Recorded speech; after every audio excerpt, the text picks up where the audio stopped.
Stockholm Sweden से आरिफ किसाना की जानब से सलाम कबूल कीजिए। स्वीडन में जो दूसरे यूरोपीय ममालिक मसलन इटली और यूनान से लोग आए हैं और यहाँ आके उन्होंने रहने के लिए जो है वो रेजिडेंस परमिट हासिल किया है और साथ ज़ाहिर वो काम करते हैं। तो जब उनके यहाँ पे रहने के 5 साल पूरे हो जाते हैं तो फिर वो स्वीडन की परमानेंट रेजिडेंस पीआर के लिए जो अप्लाई कर रहे हैं। आजकल ये मौजू बहुत ज़ेर बहस है और इस पे आपको याद होगा कि मैंने भी 2-3 व्लॉग्स बनाए हैं और बहुत से लोग सोशल मीडिया पे इस हवाले से बात भी कर रहे हैं।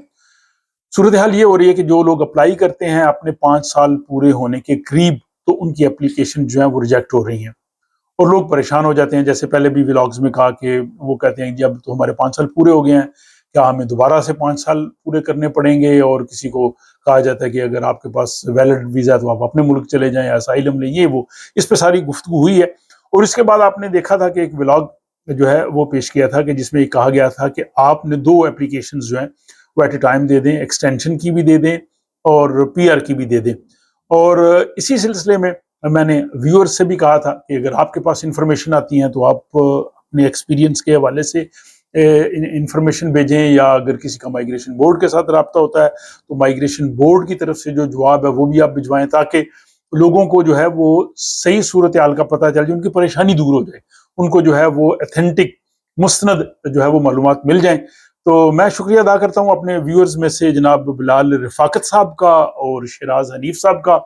ये दोनों जो है वो इसी ज़ाहिर प्रोसेस से गुजर रहे हैं और इन्होंने भी ये व्लॉग्स भी देखे हैं, मेरे रेगुलर जो है व्यूअर हैं और कमेंट्स भी करते हैं, इनका शुक्रिया। इन्होंने माइग्रेशन बोर्ड के साथ इस हवाले से रब्ता किया है और माइग्रेशन बोर्ड ने जो इनको जवाब दिए हैं वो भी मैं स्क्रीन पे आपको दिखाता हूँ। तो ये कहना यह है कि जब आपके 5 साल पूरे होंगे तब आपने पीआर के लिए अप्लाई करना है, उससे पहले आप नहीं कर सकते। लेकिन जब आप पीआर के लिए अप्लाई करेंगे तो उसमें ज़्यादा टाइम लगेगा और इसलिए बेहतर यह है कि कॉम्प्लिकेशन से बचने के लिए आप एक्सटेंशन की एप्लीकेशन भी जो है वो डाल दें। तो एक्सटेंशन की एप्लीकेशन आप डाल दें और एक्सटेंशन की एप्लीकेशन जो है उसके बाद आप जो है वो पीआर की एप्लीकेशन जो है वो दे सकते हैं। और ये पीआर की एप्लीकेशन का जो फॉर्म नंबर है 13,811, ये आप देख सकते हैं। ये फॉर्म आपने फिल करना है, इसमें जो है वो पूरी तफसील है और इसके बाद ये इसमें आखिर में वो जो रिक्वायरमेंट्स आपको चाहिए वो भी उन्होंने लिखा है कि कौन कौन सी चीज़ें जो है इसके साथ होनी चाहिए। आपकी जो अपना फाइनेंशियल पोजीशन है वो भी और सारा। तो ये जनाब फॉर्म आप माइग्रेशन बोर्ड की वेबसाइट से डाउनलोड करके फिल करके साथ ये रिक्वायरमेंट्स और साथ साइन वगैरह करके भिजवाना है। लेकिन 5 साल पूरे होने के बाद आपने जो है वो पीआर की एप्लीकेशन देनी है। और लेकिन चूंकि उसमें गैप आ सकता है, कुछ मसला हो सकता है, तो इन दोनों अहबाब ने भी वही बात की है जो पहले हुई है कि साथ आपने एक्सटेंशन की एप्लीकेशन देनी है।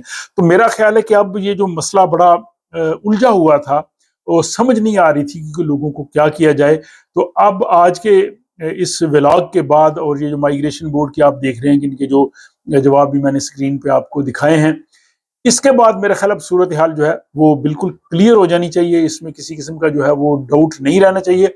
आपका 5 साल का टाइम ज़ाया नहीं होगा, वो पूरा काउंट होगा, लेकिन ज़ाहिर प्रोसेस टाइम में काफ़ी वक्त लगता है और अगर उस दौरान आपके पास लीगली वीज़ा नहीं होगा, आपकी पोजीशन सही नहीं होगी, तो वो आपके लिए प्रॉब्लम क्रिएट करेगी। तो बाकी लोग भी जो इस प्रोसेस से गुजर रहे हैं या उनके एक्सपीरियंसेस हैं वो भी कमेंट बॉक्स में अपनी राय का जो है वो इजहार कर सकते हैं। और आपका बहुत शुक्रिया कि आप इन व्लॉग्स को देखते हैं, मुझे फीडबैक देते हैं, इंफॉर्मेशन देते हैं, जो मैं इंफॉर्मेशन दूसरों के साथ जो है वो शेयर कर देता हूँ। अपना ख्याल रखिएगा, अल्लाह ताला आप सबको आसानियाँ दे, कामयाबियाँ दे और खुश रहें, आबाद रहें और मुलाकात होती है किसी अगले व्लॉग में।